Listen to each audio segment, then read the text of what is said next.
Next ಬರ್ತಕ್ಕಂಥ ಮಯೂರವರ್ಮ ಮಗನಾಗಿ ಕಂಗವರ್ಮ ಬರ್ತಾನೆ. ನಾ ಹೆಡ್ಡಿಂಗ್ ಮಗೆ ಭಗೀರಥವರ್ಮ ಹಾಕಿನಿ, ಬಟ್ ಕಂಗವರ್ಮ ಬರ್ತಾನೆ. ಈ ಕಂಗವರ್ಮ ತನ್ನ ಆಡಳಿತಕ್ಕೆ ಬಂದ ಏನಾಗ್ತಾ ಇರುತ್ತಲೇ ವಾಕಟಕರು ಇವ್ರ ಮೇಲೆ ಅಟ್ಯಾಕ್ ಅನ್ನ ಮಾಡ್ತಾರೆ. ಎಸ್ಪೆಷಲಿ ವಾಕಟಕ ಒಂದು ರಾಜ ಆಗಿರ್ತಕ್ಕಂಥ ಪೃಥ್ವಿಸೇನ ಏನ್ ಮಾಡ್ತಾನೆ, ಕಂಗವರ್ಮನ ಮೇಲೆ ಅಟ್ಯಾಕ್ ಅನ್ನ ಮಾಡ್ತಾನೆ. ಇಲ್ಲಿ ಪೃಥ್ವಿಸೇನ ಕಂಗವರ್ಮನನ್ನ ಸೋಲಿಸ್ತಾನೆ ಕೂಡ ಹೌದು. ಬಟ್ ಸೋಲ್ಸಿದ ಮೇಲೆ ನೆಕ್ಸ್ಟ್ ಏನಾಗುತ್ತೆ? ಬಟ್ ಸೋತ್ರೂ ಕೂಡ ಅಷ್ಟೇ ಬನವಾಸಿ ಸ್ವತಂತ್ರ ಏನ್ ಮಾಡ್ತಾರೆ, ಅದಕ್ಕೆ ಧಕ್ಕೆ ಬರದ ರೀತಿಯಾಗಿ ಅದನ್ನ ತಮ್ಮದೇ ಒಂದು ಮುಷ್ಟಿ ಹಿಡ್ಕೊಳ್ತಕ್ಕಂಥ ಕೆಲಸ ಮಾಡಿದ್ರು, ಈ ಒಂದು ಕಂಗವರ್ಮ ಮಾಡಿದ್ರು. ನಂತರದಲ್ಲಿ ಕಂಗವರ್ಮ ತೀರ್ಕೊಳ್ತಾರೆ. ಅವರ ಪ್ಲೇಸಿಗೆ ಅವ್ರ ಮಗ ಆಗಿರ್ತಕ್ಕಂಥ ಭಗೀರಥವರ್ಮ ಏನ್ ಮಾಡ್ತಾರೆ, ಆಡಳಿತಕ್ಕೆ ಬರ್ತಕ್ಕಂಥದ್ದು. ಈ ಭಗೀರಥವರ್ಮ ಏನ್ ಮಾಡ್ತಾ ಹೋಗ್ತಾನೆ, ಈ ಹೆಂಗೆ ವಾಕಟಕರ ಮೇಲೆ ಸೋತಿದ್ರಲ್ಲ ಅದಕ್ಕೆ ಒಂದು ರಿವೆಂಜ್ ತಗೋಬೇಕು ಅಂತೇಳಿ ವಾಕಟಕರ ಮೇಲೆ ಅಟ್ಯಾಕ್ ಅನ್ನ ಮಾಡ್ತಾರೆ. ವಾಕಟಕರ ಒಬ್ಬ ರಾಜ ಆಗಿರ್ತಕ್ಕಂಥ ವಿಂಧ್ಯಸೇನ ಅಂತ ಕರೀತಾ ಹೋಗ್ತೀವಿ. ವಿಂಧ್ಯಸೇನಲ್ಲಿ ಸೋಲ್ಸೋದ್ರ ಮೂಲಕ ತಮ್ಮ ಕುಂತಳ ಪ್ರದೇಶ ಏನ್ ಮಾಡ್ತಾರೆ, ಸಂಪೂರ್ಣವಾಗಿ ತಮ್ಮ ಕಂಟ್ರೋಲ್ ತಗೊಳ್ತಾರೆ. ಇದರ ಮೂಲಕ ಕುಂತಳ ಒಂದು ಭುವವಲ್ಲಭ ಅಂತಾನು ಕೂಡ ಏನ್ ಮಾಡ್ತಾರೆ, ಒಂದು ಬಿರುದನ್ನು ತಗೊಳ್ತಕ್ಕಂಥ ಕೆಲಸ ಈ ಒಂದು ಭಗೀರಥವರ್ಮನ ಕಾಲದಲ್ಲಿ ನಡೀತಕ್ಕಂಥದ್ದು. ಅದೇ ರೀತಿಯಾಗಿ ತಾಳಗುಂದ ಶಾಸನದಲ್ಲಿ, ಯಾವ ಶಾಸನದಲ್ಲಿ?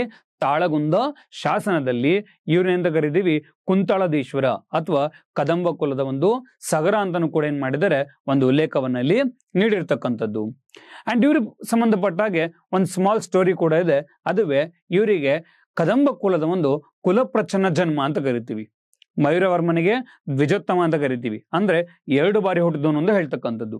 ಇಲ್ಲಿ ಕದಂಬ ಕುಲದ ಒಂದು ಕುಲಪ್ರಚನ್ನ ಜನ್ಮ ಅಂದ್ರೆ ಕದಂಬ ಕುಲದಲ್ಲಿ ರಹಸ್ಯವಾಗಿ ಹುಟ್ಟಿದವನು ಅಂತ ಏನ್ ಮಾಡ್ತಾ ಹೋಗ್ತಾರೆ, ಒಂದು ಉಲ್ಲೇಖವನ್ನಲ್ಲಿ ನೀಡ್ತಕ್ಕಂಥದ್ದು.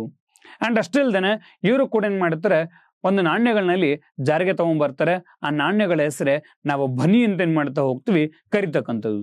ಭಗೀರಥವರ್ಮ he issued the coins with the name called as the ಬನಿ ಅಂತ ಏನ್ ಮಾಡ್ತಾ ಹೋಗ್ತೀವಿ, ಹೇಳ್ತಾ ಹೋಗ್ತೀವಿ. ಸೊ ಇವ್ರ ಕಾಲದಲ್ಲಿ 2ನೇ ಚಂದ್ರಗುಪ್ತ ಇಡೀ ಉತ್ತರ ಭಾರತವನ್ನು ಆಳ್ವಿಕೆ ಮಾಡ್ತಿರ್ತಾನೆ. ಅವ್ರೇನ್ ಮಾಡ್ತಾರೆ, ಒಂದು ಮ್ಯಾಟ್ರಿಮೋನಿಯಲ್ ಅಲಯನ್ಸ್ ಅಲ್ವಾ, ಒಂದು ಮದುವೆ ಮಾಡ್ಕೊಳ್ಳೋಕೋಸ್ಕರ ಏನ್ ಮಾಡ್ತಾರೆ, ಒಂದು ಹೆಣ್ಣನ್ನ ಕೇಳಲಿಕ್ಕೆ ಕಾಳಿದಾಸನನ್ನ ಬನವಾಸಿ ಕಳ್ಸಿಕೊಡ್ತಾರೆ. ಆ ಬನವಾಸಿಗೆ ಬಂದಾಗ ಏನೇಳಿ, ಬನವಾಸಿಗೆ ಬಂದಾಗ ಯಾರಿದ್ರು ಅಂತ ಕೇಳಿದ್ರೆ, ಅಂತ ಸಂದರ್ಭದಲ್ಲಿ ಆಪ್ಷನ್ಸ್ ನೋಡ್ಕೊಂಡು ಟಿಕ್ ಹಾಕಿ. Bhagirathavarma, in case Bhagirathavarma option ಅಂತಂದ್ರೆ ಅವನ ಹಿರಿಮಗ ಆಗಿರತಕ್ಕಂಥ ಒಂದು ರಘುಪತಿ ವರ್ಮ ಬರ್ತಕ್ಕಂಥದ್ದು. ಸೊ ಇಲ್ಲಿ ಏನಾಗ್ತಾ ಹೋಗುತ್ತೆ, ಸೊ ಮೇಜರ್ ಆಗಿ ಒಂದು ವೈವಾಹಿಕ ಸಂಬಂಧಕ್ಕೋಸ್ಕರ ಕಾಳಿದಾಸ ಬರ್ತಾನೆ. ಅಂಡ್ ಇದಕ್ಕೆ ಒಪ್ಪಿಗೆನೂ ಕೂಡ ಸೂಚನೆ ಕೊಡ್ತಾರೆ. ನಂತರದಲ್ಲಿ ಯಾರು, 2ನೇ ಚಂದ್ರಗುಪ್ತ ಅಥವಾ ವಿಕ್ರಮಾದಿತ್ಯನ ಒಂದು ಮೊಮ್ಮಗ ಯಾರು ಅಂತ ಹೇಳಿದ್ರೆ ನಾವು ಸ್ಕಂದಗುಪ್ತ ಅಂತ ಕರೀತಾ ಹೋಗ್ತೀವಿ. ಆ ಸ್ಕಂದಗುಪ್ತನಿಗೆ ಏನ್ ಮಾಡ್ತಾರೆ, ತನ್ನ ಮಗಳನ್ನ ಕೊಟ್ಟಿಲಿ ಮದುವೆ ಮಾಡ್ತಕ್ಕಂಥ ಕೆಲಸ ಏನ್ ಮಾಡ್ತಾರೆ, ಇವ್ರ ಕಾಲದಲ್ಲೇ ನಡೀತಕ್ಕಂಥದ್ದು. ಅಂಡ್ ನೆಕ್ಸ್ಟ್ ಭಗೀರಥವರ್ಮ ಆದ್ಮೇಲೆ ನೆಕ್ಸ್ಟ್ ಆಡಳಿತಕ್ಕೆ ಬರ್ತಕ್ಕಂಥ ನಾವು ರಘುಪತಿ ವರ್ಮ ಅಂತ ಕರೀತಾ ಹೋಗ್ತೀವಿ. ಈ ರಘುಪತಿ ವರ್ಮನಿಗೆ ಇವನು ಪರಶಿವನ ಒಂದು ಆರಾಧಕನಾಗಿದ್ದ. ಅದಕ್ಕೋಸ್ಕರನೇ ಇವರಿಗೆ ನಾವು ಪರಶಿವ ಅಂತಾನು ಕೂಡ ಏನ್ ಮಾಡ್ತೀವಿ, ಒಂದು ಬಿರುದನ್ನ ಕೊಟ್ಟಿದ್ವಿ. ಬಟ್ ಇವ್ರೇನ್ ಮಾಡ್ತಾರೆ, ಸೊ ಪಲ್ಲವರ ವಿರುದ್ಧ ಒಂದು ಹೋರಾಡಬೇಕಾದ್ರೆ ಯುದ್ಧ ಭೂಮಿನಲ್ಲೇ ತೀರ್ಕೊಳ್ತಾರೆ. ನಂತರದಲ್ಲಿ ಈ ಒಂದು ಪ್ಲೇಸಿಗೆ ಅಂದ್ರೆ ರಘುಪತಿ ಪ್ಲೇಸಿಗೆ ತನ್ನ ತಮ್ಮ ಆಗಿರ್ತಕ್ಕಂಥ ಒಂದು ಕಾಕೋತ್ಸವರ್ಮ ಏನ್ ಮಾಡ್ತಾನೆ, ಆಡಳಿತಕ್ಕೆ ಬರ್ತಕ್ಕಂಥದ್ದು. ಕಾಕೋತ್ಸವರ್ಮ. ಇನ್ನ ಕಾಕೋತ್ಸವರ್ಮನ ಬಗ್ಗೆ ಹೇಳ್ಬೇಕು ಅಂತಂದ್ರೆ, ಮಯೂರವರ್ಮ ಆದ್ಮೇಲೆ ಅತ್ಯಂತ ಹೆಚ್ಚಿನ ಪ್ರಾಮುಖ್ಯತೆ ಬನವಾಸಿ ಕದಂಬರ್ಲಿ ನಾವ್ ಯಾರಿಗೆ ಕೊಡ್ತೀವಿ ಅಂತಂದ್ರೆ, ಈ ಒಂದು ಕಾಕೋತ್ಸವರ್ಮನಿಗೆ ಕೊಡ್ತಕ್ಕಂಥದ್ದು. ಯಾಕೆ ಅಂತಂದ್ರೆ, ಈ ಕಾಕೋತ್ಸವರ್ಮನ ಕಾಲದಲ್ಲಿ ಬನವಾಸಿ ಕದಂಬರ ಒಂದು ವೈಭವ ಏನಾಗಿತ್ತು ಅಂತಂದ್ರೆ ಅತ್ಯಂತ ಹೆಚ್ಚಿನ ಒಂದು ಉತ್ತುಂಗದಲ್ಲಿತ್ತು ಅಂತಾನು ಕೂಡ ಹೇಳ್ತಾ ಹೋಗ್ತೀವಿ. ಎಸ್ಪೆಷಲಿ ತಾಳಗುಂದ ಒಂದು ಶಾಸನದಲ್ಲಿ ಇವನನ್ನ ಕದಂಬ ಕುಲದ ಒಂದು ಶಿರೋಮಣಿ ಅಥವಾ ಕದಂಬ ಕುಲದ ಒಂದು ಆಭರಣ ಅಂತಾನು ಕೂಡ ಏನ್ ಮಾಡಿದೀವಿ, ಉಲ್ಲೇಖನ ಕೊಟ್ಟಿದ್ದೀವಿ. ಅಂಡ್ ಇವನ ಒಂದು ವೈಭವೀಕೃತದ ಬಗ್ಗೆ ನಮಗೆ ತಾಳಗುಂದ ಶಾಸನ ಮಾತ್ರ ಅಷ್ಟೇ ಅಲ್ಲ, ಹಲಸಿ ಅಥವಾ ನಾವು ಇದಕ್ಕೆ ಅಂತ ಕರಿತೀವಿ ಫಲಸಿಕ ಶಾಸನ ಅಂತ ಕರಿತೀವಿ, ಬೆಳಗಾವಿಯಲ್ಲಿ ಸಿಕ್ಕಿರ್ತಕ್ಕಂಥದ್ದು. ಈ ಶಾಸನದಲ್ಲಿ ಕೂಡ ಏನ್ ಮಾಡಿದರೆ ಇವನ ಒಂದು ವೈಭವದ ಕುರಿತಾಗಿ ಹೇಳ್ತಕ್ಕಂಥದ್ದು. ಇವನ್ ಮುಂದೆ ಬರ್ತಕ್ಕಂಥ ಪ್ರತಿಯೊಂದು ಅಪಾಯವನ್ನು ಕೂಡ ಏನ್ ಮಾಡ್ತಾನೆ, ಧಿಕ್ಕರಿಸಿ ಮುಂದೆ ಹೋಗ್ತಕ್ಕಂಥ ಒಬ್ಬ ರಾಜ ಅಂತ ಕರಿತೀವಿ. ಅದಕ್ಕೆ ಇವನನ್ನ ಫಾರ್ಮಿಡಬಲ್ ವಾರಿಯರ್ ಅಥವಾ ಅಸಾಧಾರಣ ಯೋಧ ಅಂತಾನು ಕೂಡ ಕರೀತಾ ಹೋಗ್ತೀವಿ. ಎಂಥದೇ ಪ್ರಾಬ್ಲಮ್ ಅಂದ್ರೂ ಕೂಡ ಅಷ್ಟೇ ಅದನ್ನ ಧಿಕ್ಕರಿಸಿ ಮುಂದೆ ಒಂದು ಹೆಜ್ಜೆ ಇಡ್ತಕ್ಕಂಥ ಕೆಲಸ ಯಾರು ಮಾಡ್ತಾ ಇದ್ರು, ಈ ಒಂದು ಕಾಕೋತ್ಸವರ್ಮ ಮಾಡ್ತಾ ಇದ್ದ. ಅದಕ್ಕೆ ಇವನಿಗೆ ಅಸಾಧಾರಣ ಒಂದು ಯೋಧ ಅಂತಾನು ಕೂಡ ಏನ್ ಮಾಡ್ತೀವಿ, ನಾವು ಇತಿಹಾಸದಲ್ಲಿ ಉಲ್ಲೇಖವನ್ನಲ್ಲಿ ಮಾಡ್ತಕ್ಕಂಥದ್ದು. ಅಂಡ್ ಇವ್ರಿಗೆ ಇರ್ತಕ್ಕಂಥ ಬಿರುದುಗಳು ಎಂತ ಕರೀತ, ಕಾಕೋತ್ಸವರ್ಮನಿಗೆ ಧರ್ಮ ಮಹಾರಾಜ ಅಂತ ಕರಿತಾ ಇದ್ವಿ, ಕೀರ್ತಿ ಸೂರ್ಯ ಅಂತ ಕರಿತಾ ಇದ್ವಿ, ಕುಲಭೂಷಣ್ ಅಂತ ಕರಿತಾ ಇದ್ವಿ, ಕೀರ್ತಿನಾರಾಯಣ ಅಂತ ಕರಿತಾ ಇದ್ವಿ, ಜೊತೆಗೆ ಅನರ್ಘ್ಯ ರತ್ನ ಅಂತಾನೂ ಕೂಡ ಇಲ್ಲಿ ಕರಿತಕ್ಕಂಥದ್ದು. ಇಷ್ಟು ಕೂಡ ಬಿರುದುಗಳು ಯಾರಿಗೆ ಕೊಟ್ಟಿದ್ವಿ, ನಾವು ಕಾಕೋತ್ಸವರ್ಮನಿಗೆ ನೀಡಿರ್ತಕ್ಕಂಥದ್ದು. ಅಂಡ್ ಜೊತೆಗೆ ಕಾಕೋತ್ಸವರ್ಮನ ಕಾಲದಲ್ಲಿ ಇನ್ನೊಂದು ಹೇಳ್ಬೇಕು ಅಂತಂದ್ರೆ, ಕನ್ನಡ ಭಾಷೆಯನ್ನ ಮೊಟ್ಟ ಮೊದಲ ಬಾರಿಗೆ ಅಧಿಕೃತಗೊಳಿಸಿರ್ತಕ್ಕಂಥ ರಾಜ ಯಾರು ಅಂತಂದ್ರೆ ಅದುವೇ ಕಾಕೋತ್ಸವರ್ಮ. ಕ್ರಿಸ್ತಶಕ 425ರಲ್ಲಿ ಕನ್ನಡವನ್ನ ಮೊಟ್ಟ ಮೊದಲ ಬಾರಿಗೆ ಆಡಳಿತ ಭಾಷೆ ಮಾಡ್ತಾರೆ. ಇನ್ನು ಕನ್ನಡವನ್ನಲ್ಲಿ ಆಡಳಿತ ಭಾಷೆಯಾಗಿ ಮಾಡೋದ್ರ ಬಗ್ಗೆ ನಮಗೆ ಉಲ್ಲೇಖ ನೋಡೋದಾದ್ರೆ ನಮಗೆ 2 ಉಲ್ಲೇಖ ನೋಡ್ತಾ ಹೋಗ್ತೀವಿ, 3 ಉಲ್ಲೇಖ ನೋಡ್ತೀವಿ. ಒಂದು, ಮೊಟ್ಟ ಮೊದಲ ಬಾರಿ ಮಾಡಿದ್ದು ಹೌದು ಕಾಕೋತ್ಸವರ್ಮ ಆದ್ರೆ ಮಧ್ಯಕಾಲೀನ ಇತಿಹಾಸದಲ್ಲಿ ಯಾರು ಅಂತಂದ್ರೆ ಬಿಜಾಪುರದ ಒಂದು ಆದಿಲ್ ಶಾಹಿಗಳಲ್ಲಿ 2ನೇ ಇಬ್ರಾಹಿಂ ಆದಿಲ್ ಶಾ ಆಳ್ವಿಕೆ ಮಾಡ್ತಿರ್ತಾನೆ. ಸೊ ಅವ್ರೇನ್ ಮಾಡ್ತಾರೆ ಅಂತಂದ್ರೆ, ಸೊ ಪ್ರಮುಖವಾಗಿ ಏನ್ ಮಾಡ್ತಾರೆ, ಸೊ ಅಲ್ಲಿವರೆಗೂ ಕೂಡ ಅಷ್ಟೇ ಆದಿಲ್ ಶಾಹಿಗಳಲ್ಲ, ಅವನ ಆಡಳಿತ ಭಾಷೆ ಇವಾಗ ಪರ್ಷಿಯಾ ಭಾಷೆನೋ ಅಥವಾ ಉರ್ದು ಭಾಷೆನೇ ಇರ್ತು. ಬಟ್ ಅವ್ರು ಬಂದು ಏನ್ ಮಾಡ್ತಾರೆ, ಪರ್ಷಿಯಾ ಮತ್ತೆ ಉರ್ದು ಭಾಷೆ ಬದಲಾಗಿ ಮರಾಠಿ ಮತ್ತೆ ಕನ್ನಡ ಭಾಷೆ ಏನ್ ಮಾಡ್ತಾರೆ, ಅಡಾಪ್ಟೇಷನ್ ಮಾಡ್ಕೊಳ್ತಾರೆ. ಇದು ಮಧ್ಯಕಾಲೀನ ಕರ್ನಾಟಕದಲ್ಲಿ. ಅದೇ ರೀತಿಯಾಗಿ ಒಂದು ಮಾಡರ್ನ್ ಕರ್ನಾಟಕದಲ್ಲಿ ಅಲ್ಲಿ ಬರ್ತಕ್ಕಂಥವ್ರು ಅಂತಂದ್ರೆ ನಾವು ಮಾರ್ಕ್ ಕಬ್ಬನ್ ಅಂತ ಕರೀತಾ ಹೋಗ್ತೀವಿ. ಈ ಮಾರ್ಕ್ ಕಬ್ಬನ್ ಏನ್ ಮಾಡ್ತಾ ಹೋಗ್ತಾನೆ, ಕನ್ನಡ ಭಾಷೆಯನ್ನ ಮೊಟ್ಟ ಮೊದಲ ಬಾರಿಗೆ ಆಡಳಿತ ಭಾಷೆಯಾಗಿ ಡಿಕ್ಲರೇಷನ್ ಕೂಡ ಇಲ್ಲಿ ಮಾಡ್ತಕ್ಕಂಥದ್ದು. ಅಂಡ್ ಈ ಒಂದು ಕಾಕೋತ್ಸವರ್ಮ ಬರೀ ಒಂದು ವಾರಿಗಷ್ಟೇ ಫೇಮಸ್ ಆಗಿರಲಿಲ್ಲ, he is also very famous for the one of the matrimonial alliance. ಅದ್ರಲ್ಲಿ ಸಂಬಂಧಪಟ್ಟ ಹಾಗೆ ನಾವು ಆಗ್ಲೇ ಹೇಳಿದೀವಿ, ಆಗ್ಲೇ ಅಲಯನ್ಸ್ ಮಾಡ್ಕೊಳ್ಳೋಕೆ ಯಾರ ಕಾಲಘಟ್ಟದಲ್ಲಿ, ಭಗೀರಥ ವರ್ಮನ ಕಾಲದಲ್ಲಿ ಅಥವಾ ರಘುಪತಿ ವರ್ಮನ ಕಾಲದಲ್ಲಿ ಕಾಳಿದಾಸ ಕರ್ನಾಟಕಕ್ಕೆ ಬಂದಿದೆ ಅಂತ ಹೇಳ್ತಾ ಹೋಗ್ತೀವಿ. ಸೊ ಇಲ್ಲೇನ್ ಮಾಡ್ತಾರೆ, ಕಾಕೋತ್ಸವರ್ಮನ ಮಗಳನ್ನಾಗಿರ್ತಕ್ಕಂಥ ಒಬ್ಬ ಮಗಳನ್ನ ಏನ್ ಮಾಡ್ತಾರೆ, ಯಾರಿಗೆ 2ನೇ ಚಂದ್ರಗುಪ್ತ ಅಥವಾ ವಿಕ್ರಮಾದಿತ್ಯನ ಮೊಮ್ಮಗಾಗಿರ್ತಕ್ಕಂಥ ಸ್ಕಂದಗುಪ್ತನಿಗೆ ಏನ್ ಮಾಡ್ತಾರೆ, ಕೊಟ್ಟು ಮದುವೆ ಮಾಡ್ತಕ್ಕಂಥದ್ದು. ಅಂಡ್ ಅಷ್ಟಿಗೆ ಸ್ಟಾಪ್ ಆಗ್ಲಿಲ್ಲ, ಇವ್ರು 4 ಜನ ಹೆಣ್ಮಕ್ಳಿದ್ರು ಅನ್ಸುತ್ತೆ, ಅದನ್ನ ಪ್ರತಿಯೊಬ್ಬ ರಾಜರಿಗೂ ಕೂಡ ಕೊಡ್ತಾ ಹೋಗ್ತಾರೆ. ಅದೇ ರೀತಿಯಾಗಿ ವಾಕಟಕಲ್ಲಿ ಬರತಕ್ಕಂಥ ನರೇಂದ್ರ ಸೇನ ಅಂತ ಕರಿತೀವಿ, ಅವಳಿಗೂ ಕೂಡ ಏನ್ ಮಾಡ್ತಾರೆ, ಒಂದ್ ಮಗಳನ್ನ ಕೊಟ್ಟಿಲಿ ಮದುವೆ ಮಾಡ್ತಕ್ಕಂಥದ್ದು. ಜೊತೆಗೇನೆ ಸೊ ನಮ್ಮ ಗಂಗರಲ್ಲಿ ಬರ್ತಕ್ಕಂಥ ಒಬ್ಬ ರಾಜ, ಅವನ ಹೆಸರೇ ಮಾಧವ ಅಂತ ಕರಿತೀವಿ, ಗಂಗರ ಒಂದು ಸಂಸ್ಥಾಪಕ. ಆ ಮಾಧವನಿಗೂ ಕೂಡ ಏನ್ ಮಾಡ್ತಾರೆ, ತನ್ನ ಮಗಳನ್ನ ಕೊಟ್ಟಿಲಿ ಮದುವೆ ಮಾಡ್ತಾರೆ. ಅದೇ ರೀತಿಯಾಗಿ ಎಲ್ಲಿ ನೆಕ್ಸ್ಟ್ ಹೋಗ್ತಾರೆ ಅಂತಂದ್ರೆ, ನೆಕ್ಸ್ಟ್ ಈ ಒಂದು ದಕ್ಷಿಣದ ನಮ್ಮೊಂದು ಕರಳು ತೀರಲ್ಲಿ ಬರ್ತಕ್ಕಂಥ ಒಂದು ಆಲೂಪರು ಅಥವಾ ಬಿತಾರಿಗಳು ಅಂತ ಕರಿತೀವಿ, ಅವರಿಗೂ ಕೂಡ ಏನ್ ಮಾಡ್ತಾರೆ, ತನ್ನ ಮಗಳನ್ನ ಕೊಟ್ಟಿಲಿ ಒಂದು ಮದುವೆ ಮಾಡ್ಕೊಳ್ಳೋದ್ರ ಮೂಲಕ ಸುತ್ತಮುತ್ತ ಎಲ್ಲಾ ರಾಜ್ಯಗಳ ಜೊತೆ ಏನ್ ಮಾಡ್ತಾರೆ, ಒಂದು ಮ್ಯಾಟ್ರಿಮೋನಿಯಲ್ ಅಲಯನ್ಸ್ ವೈವಾಹಿಕ ಸಂಬಂಧ ಏನ್ ಮಾಡ್ತಾರೆ, ಸ್ಥಾಪನೆ ಮಾಡ್ತಕ್ಕಂಥ ಕೆಲಸದಲ್ಲಿ ಈ ಕಾಕೋತ್ಸವರ್ಮನ ಕಾಲದಲ್ಲಿ ನಡೀತಕ್ಕಂಥದ್ದು. ಕಾಕೋತ್ಸವರ್ಮ ಆದ್ಮೇಲೆ ಅವನ ಮಕ್ಕಳೇನ್ ಮಾಡ್ತಾ ಹೋಗ್ತಾರೆ, ಆಡಳಿತಕ್ಕೋಸ್ಕರ ಇಲ್ಲಿ ಒಂದು ಫೈಟ್ ಮಾಡ್ತಾ ಹೋಗ್ತಾರೆ. ಇದೇ ಸಂದರ್ಭದಲ್ಲಿ ಈ ಒಂದು ಕದಂಬ ಡೈನೆಸ್ಟಿನಾಗತ್ತಲ್ಲಿ 2 ಪಾರ್ಟ್ ಆಗಿ ಡಿವೈಡ್ ಆಗುತ್ತೆ. ಒಂದು ಕೃಷ್ಣವರ್ಮ ಅಂತ ಕರಿತೀವಿ, ಅವನು ತ್ರಿಪರ್ವತೆಯಿಂದ ಆಳ್ವಿಕೆ ಮಾಡಿದ್ರೆ, ಇನ್ನೊಂದು ಕುಮಾರವರ್ಮ ಅಂತ ಕರಿತೀವಿ, ಅವ್ರೇನ್ ಮಾಡ್ತಾರೆ, ಉಚ್ಚಂಗಿಯಿಂದ ಇಲ್ಲಿ ಆಳ್ವಿಕೆನಲ್ಲಿ ನಡೆಸ್ತಾ ಹೋಗ್ತಾರೆ. ಇವತ್ತು ಕೂಡ ಅಷ್ಟೇ ನಾವು ಒಡಿಸ್ಸಾದ ಕದಂಬರು, ಗೋವಾದ ಕದಂಬರು ಅಂತ ಏನ್ ಮಾಡ್ತಾ ಹೋಗ್ತೀವಿ, ಇತಿಹಾಸಗಳಲ್ಲಿ ನಾವು ಸರ್ವೇ ಸಾಮಾನ್ಯವಾಗಿ ನೋಡ್ತಕ್ಕಂಥದ್ದು. ಇನ್ನು ಇಲ್ಲಿ ನಾವು ನೋಡ್ತಕ್ಕಂಥದ್ದು ಇನ್ನೊಬ್ಬ ಪ್ರಬಲ ಅರಸ, ಅವನ ಹೆಸರೇ ಮೃಗೇಶವರ್ಮ ಅಂತ ಕರೀತಾ ಹೋಗ್ತೀವಿ. ಇವನ್ನ ಇತಿಹಾಸಕಾರ ಏನ್ ಮಾಡ್ತಾ ಹೋಗ್ತಾರೆ, ಸತ್ಯ ಯುಧಿಷ್ಠಿರನ ಜೊತೆ ಏನ್ ಮಾಡ್ತಾರೆ, ಹೋಲಿಕೆಯನ್ನ ಮಾಡ್ತಾರೆ. ಯಾಕೆ ಅಂತ ಬಂದ್ರೆ, ನ್ಯಾಯ ಅಂತ ನ್ಯಾಯ, ಅವನ ತಾಯಣ ನ್ಯಾಯ ಅಂದ್ರೆ ಅಷ್ಟು ಎಲ್ಲರಿಗೂ ಕೂಡ ಏನ್ ಮಾಡ್ತಾರೆ, ಯಾರಿಗೂ ಕೂಡ ಕಿಂಚಿತ್ತು ಮೋಸ ಆಗದ ರೀತಿ ಏನ್ ಮಾಡ್ತಾರೆ, ನ್ಯಾಯವನ್ನ ಕೊಡ್ತಾ ಇದ್ರು. ಅದಕ್ಕೋಸ್ಕರನೇ ರಾಜನಿಗೆ ಅಂತ ಕರಿತಾ ಹೋಗ್ತೀವಿ ನಾವು ಯುಧಿಷ್ಠಿರ ಅಂತನೂ ಕೂಡ ಇಲ್ಲಿ ಕರಿತಕ್ಕಂಥದ್ದು. ಜೊತೆಗೆ ಇವ್ರ ಕಾಲದಲ್ಲಿ ಗಂಗರು ಮತ್ತೆ ಪಲ್ಲವರು ಏನ್ ಮಾಡ್ತಾರೆ, ಸೊ ಬಾದಾಮಿ ಬನವಾಸಿಯ ಒಂದು ಅರಸರನ್ನ ಸೋಲಿಸ್ಬೇಕು ಅಂತೇಳಿ ಹವಣಿಸ್ತಾ ಇರ್ತಾರೆ. ಬಟ್ ಅವರೆಲ್ಲರಿಗೂ ಕೂಡ ಏನ್ ಮಾಡ್ತಾರೆ, ಒಂದು ಮಣ್ಣು ಮುಗಿಸ್ತಕ್ಕಂಥ ಕೆಲಸ ಈ ಮೃಗೇಶವರ್ಮನ ಕಾಲದಲ್ಲಿ ನಡೆಯುತ್ತೆ. ಅದರ ಮೂಲಕ ಈ ಗಂಗರಿಗೆ ಮತ್ತೆ ಪಲ್ಲವರಿಗೆ ವಿನಾಶದ ಅಗ್ನಿಯಾಗಿ ಏನ್ ಮಾಡ್ತಾರೆ, ಒಂದು ಪರಿಣಮಿಸ್ತಕ್ಕಂಥ ಕೆಲಸ ಈ ಮೃಗೇಶವರ್ಮನ ಕಾಲದಲ್ಲಿ ನಡೀತಕ್ಕಂಥದ್ದು. ಅಂಡ್ ಇವ್ರೇನ್ ಮಾಡ್ತಾರೆ, ಸೊ ಬೆಳಗಾವಿ ಜಿಲ್ಲೆಯಲ್ಲಿ ಇರ್ತಕ್ಕಂಥ ಒಂದು ಹಲಸಿ ಅಥವಾ ನಾವು ಪಲಸಿಕ ಅಂತ ಕರಿತೀವಿ, ಆ ಒಂದು ಪ್ರದೇಶವನ್ನ ತಮ್ಮ ಒಂದು 2ನೇ ರಾಜಧಾನಿಯಾಗಿ ಇಲ್ಲಿ ಘೋಷಣೆ ಕೂಡ ಮಾಡ್ಕೊಳ್ತಾರೆ. ಮೊದಲನೇದು ಮತ್ತೆ ಫಾರ್ ಎವರ್ ಯಾವ್ದಾಗಿರುತ್ತೆ, ಬನವಾಸಿನೇ ಇತ್ತು. ಬಟ್ 2ನೇ ರಾಜಧಾನಿಯಾಗಿ ಈ ಒಂದು ಪ್ಲೇಸ್ ಪಲಸಿಕ ಅಥವಾ ಹಲಸಿಕ ಅಂತ ಕರಿತೀವಿ, ಹಲಸಿ ಅಥವಾ ಪಲಸಿಕ ಅಂತ ಕರಿತೀವಿ, ಬೆಳಗಾವಿ ಜಿಲ್ಲೆನಲ್ಲಿ ಕಂಡು ಬರ್ತಕ್ಕಂಥದ್ದು. ಅಂಡ್ ಇವರಿಗೆ ಒಂದು ಬಿರುದು ಕೂಡ ಕೊಟ್ಟಿದ್ವಿ. ಆ ಬಿರುದಸೆ ನಾವು ಪರಬ್ರಾಹ್ಮಣ ಅಂತ ಕರೀತಾ ಹೋಗ್ತೀವಿ.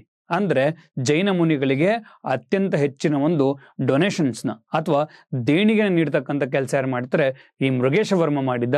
ಅದಕ್ಕೆ ನಾವು ಇವರಿಗೆ ಪರಬ್ರಾಹ್ಮಣ ಅಂತನೂ ಕೂಡ ಇಲ್ಲಿ ಕರಿತಕ್ಕಂಥದ್ದು. ಅಂಡ್ ಇವ್ರೇನ್ ಮಾಡ್ತಾರೆ, ಸೊ ಪರಬ್ರಾಹ್ಮಣ ಎಲ್ಲರಿಗೂ ಕೊಡ್ತಾ ಹೋದ್ನಲ್ಲ, ಅದೇ ರೀತಿಯಾಗಿ ಈ ಒಂದು ಹಲಸಲ್ಲಿ ಕೂಡ ಏನ್ ಮಾಡ್ತಾರೆ, ಒಂದು ಜಿಲ್ಲಾ ನ್ಯಾಯಾಲಯದಲ್ಲಿ ನಿರ್ಮಾಣ ಮಾಡ್ತಕ್ಕಂಥ ಕೆಲಸ ಇವರ ಕಾಲದಲ್ಲೇ ನಡೀತಕ್ಕಂಥದ್ದು. ಅಂಡ್ ಇವ್ರ ಕಾಲದಲ್ಲಿ ಹೇಳಬೇಕು ಅಂತಂದ್ರೆ ಎಸ್ಪೆಷಲಿ ಜೈನ ಧರ್ಮದ ಒಂದು ಕೇಂದ್ರಗಳು ಅಂತ ಕರೀತಾ ಹೋಗ್ತೀವಿ. ಯಾವ್ದಾರ ಜೈನ ಧರ್ಮದ ಕೇಂದ್ರಗಳು ಅಂತಂದ್ರೆ ಹಲಸಿ ಆಗಿತ್ತು ಅಲ್ವಾ, ಇದಿಷ್ಟು ಕೂಡ ಹಲಸಿ ಮತ್ತೆ ಪುಲಿಗೆರೆ ಅಂತ ಕರಿತೀವಿ. ಇವೆರಡು ಕೂಡ ಜೈನ ಧರ್ಮದ ಕೇಂದ್ರಗಳಾಗಿದ್ರೆ, ಅದೇ ರೀತಿಯಾಗಿ ಅಜಂತ ಮತ್ತೆ ಬನವಾಸಿ ಇವೆರಡು ಕೂಡ ಏನಾಗಿತ್ತು, ಇವ್ರ ಕಾಲದಲ್ಲಿ ಬೌದ್ಧ ಧರ್ಮದ ಒಂದು ಕೇಂದ್ರಗಳಾಗಿತ್ತು. ಅಂಡ್ ಇವ್ರ ಕಾಲದಲ್ಲಿ ಬರ್ತಕ್ಕಂಥದ್ದು ಅತ್ಯಂತ ಒಂದು ದೀರ್ಘಕಾಲಾವಧಿಗೆ ಆಳ್ವಿಕೆ ಮಾಡಿದ ರಾಜ ಯಾರು ಅಂತಂದ್ರೆ ಅವನ ಹೆಸರು ರಾಜ ಒಂದು ರವಿವರ್ಮ ಅಂತ ಕರಿತೀವಿ. ಇಡೀ ಒಂದು ಬನವಾಸಿ ಕುಟುಂಬದ ಒಂದು ಕೊನೆಯ ಅರಸ ಯಾರು ಅಂತಂದ್ರೆ ಅದುವೇ ಎರಡನೆಯ ಕೃಷ್ಣವರ್ಮ ಅಂತ ಕರಿತೀವಿ. ಈ ಎರಡನೇ ಒಂದು ಕೃಷ್ಣವರ್ಮನ ಮೇಲೆ ಯಾರು ಅಟ್ಯಾಕ್ ಅನ್ನ ಮಾಡ್ತಾರೆ, ಸೊ ಬಾದಾಮಿ ಚಾಲುಕ್ಯರ ಒಂದು 1ನೇ ಪುಲಕೇಶಿ ಅಟ್ಯಾಕ್ ಅನ್ನ ಮಾಡ್ತಾನೆ. ಅಂಡ್ ಅಟ್ಯಾಕ್ ಅನ್ನ ಮಾಡೋದ್ರ ಮೂಲಕ ಇಡೀ ಕದಂಬ ಸಾಮ್ರಾಜ್ಯಕ್ಕೆ ಏನ್ ಮಾಡ್ತಾರೆ, ಒಂದು ಮುಕ್ತಿಯನ್ನ ಹಾಡಿ ನಂತರದಲ್ಲಿ ಸೊ ಬಾದಾಮಿ ಚಾಲುಕ್ಯರ ಒಂದು ನಿಜವಾದ ಸ್ಥಾಪಕನಾಗಿ ಯಾರು ಅಂತಂದ್ರೆ 1ನೇ ಪುಲಕೇಶಿ ಏನ್ ಮಾಡ್ತಾರೆ, ಆಡಳಿತಕ್ಕೆ ಬರ್ತಕ್ಕಂಥದ್ದು. ಇದಿಷ್ಟು ಕೂಡ ನಮ್ಮ ಒಂದು ಕದಂಬರ ಬಗ್ಗೆ. ಬಟ್ ಆಗ್ಲೇ ನಾನು ಹೇಳಿದ್ದೀನಿ, ಇವಾಗ ಕದಂಬರದಲ್ಲಿ ನಾವು ಶಾಸನಗಳಿಗೆ ಕೂಡ ಇಲ್ಲಿ ಅತ್ಯಂತ ಹೆಚ್ಚಿನ ಒಂದು ಪ್ರಾಮುಖ್ಯತೆ ಕೊಡಬೇಕಾಗತ್ತೆ. ಒಟ್ಟಾರೆಯಾಗಿ ನಮಗೆ ಸಿಕ್ಕಿರ್ತಕ್ಕಂಥದ್ದು 5 ಶಾಸನಗಳು. ಯಾವ್ದು? ತಾಳಗುಂದ ಶಾಸನ, ಹಲಮಿಡಿ ಶಾಸನ, ಚಂದ್ರವಳ್ಳಿ ಮತ್ತೆ ಮಳವಳ್ಳಿ. ಸೊ ಈ 3 ಶಾಸನದ ಬಗ್ಗೆ ನಾವು ಅಲ್ಲಿ ಹೇಳ್ಬಿಟ್ಟಿದೀವಿ. ಬಟ್ ಇಂಡಿಪ್ತ ನೋಡ್ಕೋಬೇಕಾಗಿರೋದು ಈ 2 ಶಾಸನಗಳ ಬಗ್ಗೆ. ಒಂದು ತಾಳಗುಂದ, ಇನ್ನೊಂದು ಹಲಮಿಡಿ ಶಾಸನ. ಈ ಹಲಮಿಡಿ ಶಾಸನ ಇದನ್ನ ಯಾರಪ್ಪ ಹೊಡಿಸಿದ್ರು ಅಂತಂದ್ರೆ ಕಾಕೋತ್ಸವ ಹೊಡಿಸಿರ್ತಕ್ಕಂಥದ್ದು.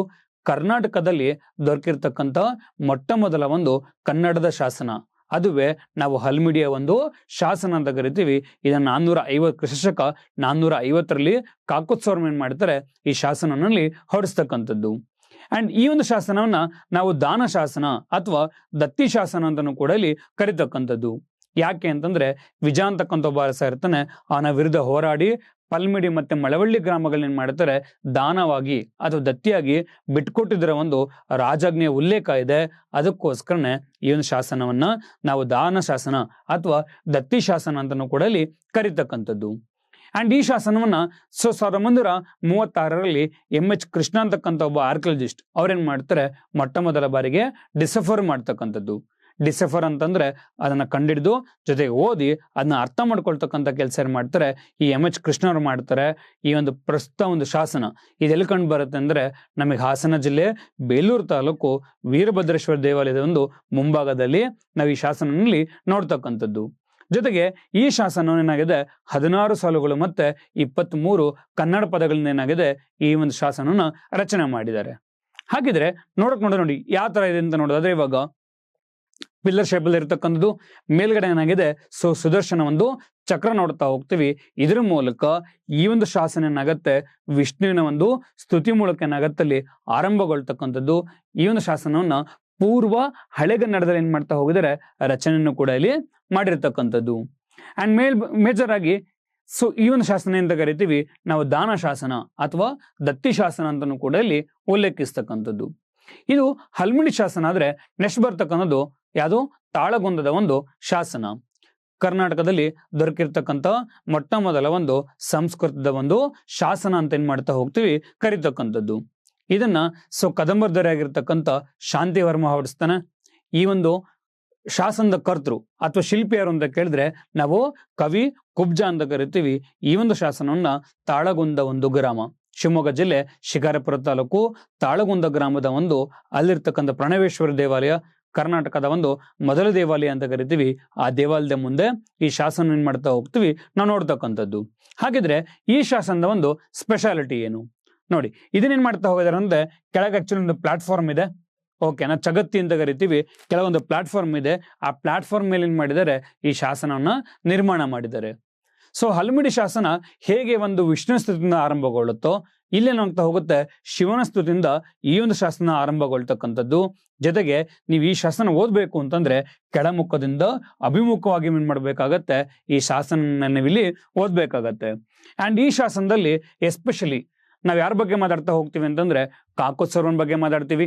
ಜೊತೆಗೇನೆ ಯಾರ ಬಗ್ಗೆ ಮಾತಾಡ್ತೀವಿ, ಸೊ ಮಯೂರವರ್ಮನ ಬಗ್ಗೆನೂ ಕೂಡ ಇಲ್ಲಿ ಮಾತಾಡ್ತಕ್ಕಂಥದ್ದು. ಅವನ ಮಗ ಕಂಗವರ್ಮನ ಬಗ್ಗೆನೂ ಕೂಡ ಏನ್ ಮಾಡ್ತೀವಿ ಒಂದು ಉಲ್ಲೇಖವನ್ನ ಇಲ್ಲಿ ನಾವು ತಾಳಗುಂದ ಶಾಸನದಲ್ಲಿ ನೋಡ್ತಾ ಹೋಗ್ತೀವಿ. ಜೊತೆಗೇನೆ ಈ ಒಂದು ಶಾಸನದಲ್ಲಿ ಕಾಕೋತ್ಸವ ಏನ್ ಮಾಡ್ತಾರೆ, ಬ್ರಾಹ್ಮಣರಿಗೆ ತನ್ನ ಒಂದು ರಾಜ್ಯ ಸುತ್ತಮುತ್ತ ಏನ್ ಮಾಡ್ತಾರೆ 144 ಗ್ರಾಮಗಳನ್ನ ಏನ್ ಮಾಡ್ತಾರೆ ಒಂದು ದಾನವಾಗಿ ನೀಡಿರ್ತಾರೆ. ಅದ್ರ ಬಗ್ಗೆನೂ ಕೂಡ ಏನ್ ಮಾಡ್ತೀವಿ ನಾವು ಉಲ್ಲೇಖವನ್ನಲ್ಲಿ ನೋಡ್ತಕ್ಕಂಥದ್ದು. ಇದೇ ಒಂದು ಶಾಸನದಲ್ಲಿ ನಾವು ಕಾಕೋತ್ಸವರ್ಮನ್ನ ಕದಂಬರ ಒಂದು ಕೀರ್ತಿ ಅಥವಾ ಕೀರ್ತಿ ನಾರಾಯಣ, ಕದಂಬರ ಒಂದು ಕೀರ್ತಿ ಸೂರ್ಯ, ಕದಂಬರ ಒಂದು ಕುಲತಿಲಕ ಅಂತನೂ ಕೂಡ ಏನ್ ಮಾಡಿದೀವಿ ಈ ಶಾಸನದಲ್ಲಿ ಉಲ್ಲೇಖ ಮಾಡಿದ್ದಾರೆ. ಅಂಡ್ ಈ ಒಂದು ಶಾಸನದಲ್ಲಿ ಇನ್ನೊಂದು ಉಲ್ಲೇಖ ಮಾಡಿರೋದೇನು ಅಂತಂದ್ರೆ, ಬನವಾಸಿ ಕದಂಬರ ಕಾಲದಲ್ಲಿ ಮಠಗಳಲ್ಲಿ ಅಥವಾ ಮಠಗಳಲ್ಲಿರ್ಬೋದು, ಇಲ್ಲ ದೇವಸ್ಥಾನಗಳಲ್ಲಿರ್ಬೋದು, ಜೈನ ಬಸದಿಗಳಲ್ಲಿರ್ಬೋದು, ಇಲ್ಲೆಲ್ಲಾನು ಕೂಡ ಏನಾಗಿತ್ತು, ಶಿಕ್ಷಣದ ಒಂದು ಕೇಂದ್ರಗಳಾಗಿ ಮಾರ್ಪಡಿತ್ತು. ಅಂಡ್ ಈ ಶಿಕ್ಷಣದ ಕೇಂದ್ರಗಳಲ್ಲಿ ಶಿಕ್ಷಕರನ್ನ ಈ ಅಂತ ಕರೀತಾ ಇದ್ರು. ನಥಿಂಗ್ ಬಟ್ ಅಯ್ಯ ಅಂತಾನು ಕೂಡ ಏನ್ ಮಾಡ್ತಾ ಹೋಗ್ತಾರೆ, ಒಂದು ಕರೀತಕ್ಕಂಥ ಕೆಲಸದಲ್ಲಿ ಒಂದು ಉಲ್ಲೇಖವನ್ನ ನಾವಿಲ್ಲಿ ನಮ್ಮ ಒಂದು ಬನವಾಸಿ ಕದಂಬರ ಕಾಲದಲ್ಲಿ ನೋಡ್ತಕ್ಕಂಥದ್ದು. ಓಕೆ, ಸೊ ಒಂದೊಂದಾಗಿ ಈಗ ಕ್ವಶನ್ ನೋಡ್ತಾ ಬರೋಣ. ಸೊ ಮೊದಲನೇ ಕ್ವಶನ್ ಇವಾಗ, so arrange the chronological order with respect the Kadamba dynasty. So Kadamba ಒಂದು ಡೈನೆಸ್ಟಿಗೆ ಸಂಬಂಧಪಟ್ಟ ಹಾಗೆ ಈ ಕೆಳಗಿನ ರಾಜರನ್ನ ನೀವು ಕ್ರಾನಲಾಜಿಕಲ್ ಆರ್ಡರ್ ಮಾಡ್ಬೇಕಾಗತ್ತೆ. ಮಯೂರವರ್ಮ, ಭಗೀರಥವರ್ಮ, ಕಾಕೋತ್ಸವರ್ಮ, ಶಾಂತಿವರ್ಮ. ಓಕೆ, ಸೊ ಆನ್ಸರ್ ಮಾಡ್ತಾ ಬನ್ನಿ, ಯಾವ್ದೆಲ್ಲ ಇರ್ಬೋದು ಇವಾಗ. S, answer is 1 2 3 4. ಫಸ್ಟ್ ಬರ್ ಮಯೂರಮ, ನಂತರ ಮಗ ಕಂಗವರ್ಮ ಬರ್ತಾನೆ, ಕಂಗವರ್ಮ ನಂತರದಲ್ಲಿ ಭಗೀರಥವರ್ಮ ಬರ್ತಾನೆ, ಭಗೀರಥವರ್ಮ ಆದ್ಮೇಲೆ ನೆಕ್ಸ್ಟ್ ಬರದೆ ಕಾಕೋತ್ಸವರ್ಮ ಅಲ್ಲ ರಘುಪತಿ ವರ್ಮ ಬರ್ತಾನೆ, ನಂತರದಲ್ಲಿ ಕಾಕೋತ್ಸವರ್ಮ ಬರ್ತಾನೆ, ನಂತರದಲ್ಲಿ 1ನೇ ಕೃಷ್ಣವರ್ಮ, ನಂತರದಲ್ಲಿ ಶಾಂತಿ ವರ್ಮ ಬರ್ತಕ್ಕಂಥದ್ದು. ನೆಕ್ಸ್ಟ್ ಒನ್, ಕದಂಬರ ಒಂದು ಕದಂಬ ರಾಜ್ಯದ ಒಂದು ಸ್ಥಾಪಕ ಯಾರು, ಇವರ ಒಂದು ಮುಖ್ಯ ರಾಜಧಾನಿ ನಗರ ಯಾವ್ದಾಗಿದೆ? ಸೊ ಆನ್ಸರ್ ಇಸ್ ಮಯೂರವರ್ಮ, ಮತ್ತೆ ನಾವಿಲ್ಲಿ ಬನವಾಸಿ. ಸಂಸ್ಥಾಪಕ ಒಂದು ಮಯೂರವರ್ಮ, ರಾಜಧಾನಿ ಬಂದು ಬನವಾಸಿಯಾಗಿದೆ. ನೆಕ್ಸ್ಟ್ ಒನ್, ಈ ಕೆಳಗಿನ ಯಾವ ಶಾಸನ ಅಥವಾ ಶಿಲಾಶಾಸನವು ಕದಂಬರ ಮೂಲ, ಅವರ ರಾಜಧಾನಿ, ಅವರ ಗೋತ್ರ, ಅವರ ಲಾಂಛನ, ಅವರ ಧ್ವಜದ ಕುರಿತಾಗಿ ವಿವರಣೆ ನೀಡ್ತಕ್ಕಂಥದ್ದು? ಕದಂಬರ ಮೂಲದ ಬಗ್ಗೆ ಹೇಳುತ್ತೆ. ಕದಂಬರ ರಾಜಧಾನಿ ಯಾವ್ದಾಗಿದೆ? ಬನವಾಸಿಯಾಗಿದೆ. ಅವರ ಗೋತ್ರ ಯಾವ್ದಾಗಿದೆ? ಮಾನವ್ಯ ಗೋತ್ರ, ಹಾರತಿ ಪುತ್ರ ಅಥವಾ ನಾವಿಲ್ಲಿ ಭಾರತೀ ಪುತ್ರ ಅಂತಕ್ಕಂಥ ಒಂದು ಸನಾತನ ಧರ್ಮಕ್ಕೆ ಸೇರಿರ್ತಕ್ಕಂಥವ್ರು. ಇನ್ನವರ ಒಂದು ಧ್ವಜದ ಬಗ್ಗೆ ಹೇಳ್ತೀವಿ, ವಾನರ ಧ್ವಜ ಅಂತ ಕರೀತಕ್ಕಂಥದ್ದು. ಅವರ ಲಾಂಛನ ಸಿಂಹ. ಇದಿಷ್ಟು ಕೂಡ ಇಲ್ಲಿ ಉಲ್ಲೇಖ ಆಗಿದೆ, ನಮಗೆ ಗುಡ್ನಾಪುರ ಶಾಸನದಲ್ಲಿ ಉಲ್ಲೇಖವನ್ನು ನಾವಿಲ್ಲಿ ನೋಡ್ತಕ್ಕಂಥದ್ದು. ನೆಕ್ಸ್ಟ್ ಒನ್ ಇಸ್, ಕದಂಬರ ರಾಜಧಾನಿ ಇದಾಗಿತ್ತು. Answer is Banavasi. ಕರ್ನಾಟಕದಲ್ಲಿ ದೊರಕಿರ್ತಕ್ಕಂಥ ಪ್ರಪ್ರಥಮ ಒಂದು ಸಂಸ್ಕೃತ ಶಾಸನ ಯಾವ್ದಾಗಿದೆ? ಅದುವೇ ತಾಳಗುಂದ ಶಾಸನ. ಕನ್ನಡ ಶಾಸನ ಒಂದು ಹಲ್ಮಿಡಿ ಆಗಿದೆ, ಇನ್ನ ಪ್ರಾಕೃತ ಶಾಸನ ಒಂದು ಮಳವಳ್ಳಿ ಶಾಸನ ಆಗಿದೆ, ಇನ್ನ ತಾಳಗುಂದ ಶಾಸನ ಒಂದು ಸಂಸ್ಕೃತ ಭಾಷೆಯಲ್ಲಿದೆ. ಅಲಾಬಾ ಶಾಸನ ಕೂಡ ಸಂಸ್ಕೃತದಲ್ಲಿದೆ, ಬಟ್ ಇದು ನಮ್ಮ ಒಂದು ಕರ್ನಾಟಕ ಶಾಸನ ಅಲ್ಲ. ಇದು ಯಾರ ಕಾಲ ಸಂಬಂಧಪಟ್ಟಿದ್ದು? ಸಮುದ್ರಗುಪ್ತನ ಕಾಲದಲ್ಲಿ ಸಂಬಂಧಪಟ್ಟಿರ್ತಕ್ಕಂಥದ್ದು. ಈ ಕೆಳಗಿನ ಯಾವ ಶಾಸನದಿಂದ ವೀರಶರ್ಮನು ಮಯೂರ ಶರ್ಮನ ಒಂದು ಅಜ್ಜನೆಂದು ತಿಳಿದು ಬರುತ್ತದೆ? ಅಲ್ವಾ, ನಾವಾಗ ಸ್ಟಾರ್ಟಿಂಗ್ ಸ್ಟೋರಿ ಹೇಳಿದ್ವಲ್ವಾ, ಆ ಸ್ಟೋರಿ ಎಲ್ಲಿ ಉಲ್ಲೇಖ ಆಗಿದೆ? ತಾಳಗುಂದ ಶಾಸನದಲ್ಲಿ ಆ ಒಂದು ಸ್ಟೋರಿಯಲ್ಲಿ ಉಲ್ಲೇಖಿಸಿರ್ತಕ್ಕಂಥದ್ದು. ಓಕೆ, ಇದು ರೀಸೆಂಟ್ ಆಗಿ ಕೇಳಿದ ಕ್ವಶನ್ KPSC ಎಕ್ಸಾಮಿನೇಷನ್ ಪ್ಯಾಟರ್ನ್ ಅಲ್ಲಿ ಈ ಒಂದು ವರ್ಷದ 2024 ಈ ವರ್ಷದಲ್ಲಿ ಕೇಳಿರ್ತಕ್ಕಂಥದ್ದು. ಕ್ವಶನ್ ಇಸ್ ಅಬೌಟ್ ತಾಳಗುಂದ ಶಾಸನದ ಪ್ರಕಾರ ಕದಂಬ ಕುಲ ಶಿರೋಮಣಿ ಕೀರ್ತಿ ಸೂರ್ಯ ಎಂಬ ಬಿರುದು ಯಾರಿಗಾಗಿತ್ತು? ಕದಂಬ ಕುಲದ ಒಂದು ಶಿರೋಮಣಿ ಅಂತಕ್ಕಂಥ ಒಂದು ಅವರ್ಣ ಯಾರಿಗೆ ಕೊಟ್ಟಿದ್ವಿ? ಆನ್ಸರ್ ಇಸ್ ಸಿ, ಕಾಕೋತ್ಸವರ್ಮನಿಗೆ ನೀಡಿರ್ತಕ್ಕಂಥದ್ದು. Okay, now is consider the following statements about the Talagunda Shasana. Talagunda ಶಾಸನ ಸಂಬಂಧಪಟ್ಟ ಹಾಗೆ ಈ ಹೇಳಿಕೆಗಳನ್ನ ಪರಿಗಣಿಸಿ. ಈ ಶಾಸನದಲ್ಲಿ ಕದಂಬ ಒಂದು ರಾಜ ಏನ್ ಮಾಡಿದಾನೆ, ಇದನ್ನ ಶಾಂತಿವರ್ಮ ಎಂದನಲ್ಲ, ಅವನಿ ಶಾಸನಲ್ಲಿ ಹೊಡಿಸಿರ್ತಕ್ಕಂಥದ್ದು. ಎಸ್, ತಾಳಗುಂದ ಶಾಸನ ಹೊಡಿಸಿ ಕೀರ್ತಿ ಹೆಸರಿರುತ್ತೆ, ಶಾಂತಿವರ್ಮನಿಗೆ ಸಲ್ಲುತ್ತೆ. ಹಲ್ಮಿಡಿ ಅಂತ ಕೇಳಿದಾಗ ಕಾಕೋತ್ಸವರ್ಮನಿಗೆ ಸಲ್ತಕ್ಕಂಥದ್ದು. Option 1 is true. Option 2, it also says that Kadambas were the Manavya Gotra and were the ಹಾರತಿ ಪುತ್ರ. ಇದನ್ ಮಾಡ್ತಾ ಹೋಗುತ್ತೆ, ಕದಂಬರನ ಒಂದು ಮಾನವ್ಯ ಗೋತ್ರ ಮತ್ತೆ ಹಾರತಿ ಪುತ್ರದ ಬಗ್ಗೆ ಸಂಬಂಧಪಟ್ಟ ಹೇಳ್ತಕ್ಕಂಥದ್ದು. ಇದನ್ನೇ ಹೇಳದೆ ಅದು ನಮಗೆ ಗುಡ್ನಾಪುರ ಶಾಸನ ಹೇಳೋದು, not by the Talagunda Shasana. Here only is the correct answer. Is is clear. ನಾವಾಗ್ಲೇ ಹೇಳಿದೀವಿ, ಅವರ ಒಂದು ಗೋತ್ರದ ಬಗ್ಗೆ, ಅವರ ಒಂದು ಧ್ವಜದ ಬಗ್ಗೆ, ಅವರ ಮೂಲದ ಬಗ್ಗೆ ಎಲ್ಲಿ ಹೇಳ್ತೀವಿ, ನಮಗೆ ನಮ್ಮ ಮೇಜರ್ ಇನ್ಫಾರ್ಮೇಶನ್ ಸಿಗೋದು ಗುಡ್ನಾಪುರದಲ್ಲಿ ಹೊರತು ತಾಳಗುಂದಲ್ಲ. ತಾಳಗುಂದಲ್ಲಿ ಕತೆ ಮಾತ್ರ ಸಿಗತ್ತೆ. ಅಜ್ಜನ ಜೊತೆಗೆ ಎಲ್ಲಿಗೆ ಕಂಚಿ ಹೋಗಿದ್ರ ಬಗ್ಗೆ ಒಂದು ಲೇಖನ ನಾವಿಲ್ಲಿ ನೋಡ್ತಕ್ಕಂಥದ್ದು. ನೋಡಿ ಇವಾಗ, which of the following Kadamba rulers names has been mention in the Talagunda Shasana. Talagunda ಶಾಸನದಲ್ಲಿ ಈ ಕೆಳಕಂಡ ಯಾವ ಕದಂಬರ ಒಂದು ರಾಜರ ಬಗ್ಗೆ ಉಲ್ಲೇಖ ಆಗಿದೆ? ಸೊ ಅದರಲ್ಲಿ ಮಯೂರವರ್ಮ ತನ್ನ ತಾತ ಆಗಿರ್ತಾನ ವೀರಶರ್ಮನ್ ಜೊತೆಗೆ ಕಂಚಿ ಉಲ್ಲೇಖ ಬಗ್ಗೆ ಇದೆ. Okay, true. ತಾಳಗುಂದ ಶಾಸನ, ಅದರಲ್ಲಿ ನಾವು ಎಸ್ಪೆಷಲಿ ಯಾರ ಬಗ್ಗೆ ಹೇಳ್ತಾ ಹೋಗಿದ್ದೀವಿ, ಕಾಕೋತ್ಸವರ್ಮನ್ ಬಗ್ಗೆ ನಾವಿಲ್ಲಿ ಜಾಸ್ತಿ ಮಾತಾಡ್ತಾ ಹೋಗಿದ್ದೀವಿ. 1 ಬರ್ಬೇಕು, 4 ಬರಬೇಕು. 1, 4 ಇಲ್ಲದೆ ಇವಾಗ ಏಳಿದೆ ಮತ್ತೆ ಡಿನಲ್ಲಿದೆ. ಕಂಗವರ್ಮ ಮತ್ತೆ ಭಗೀರಥವರ್ಮ, ಇವ್ರಲ್ಲಿ ಯಾವ್ದ್ರ ಬಗ್ಗೆ ಉಲ್ಲೇಖ ಇದೆ ಅಂತಂದ್ರೆ ಆನ್ಸರ್ ಭಗೀರಥವರ್ಮನ್ ಬಗ್ಗೆ ಉಲ್ಲೇಖ ಇದೆ. ಆನ್ಸರ್ ಡಿ 1, 3, 4 ಆಪ್ಷನ್ ಡಿ ಏನಾಗಿರುತ್ತೆ ಕರೆಕ್ಟ್ ಆಗಿರತಕ್ಕಂಥದ್ದು. ಸೊ ಇಲ್ಲಿಗೆ ನಮ್ಮ ಒಂದು ಕದಂಬ ಸಾಮ್ರಾಜ್ಯ ಮುಕ್ತಾಯ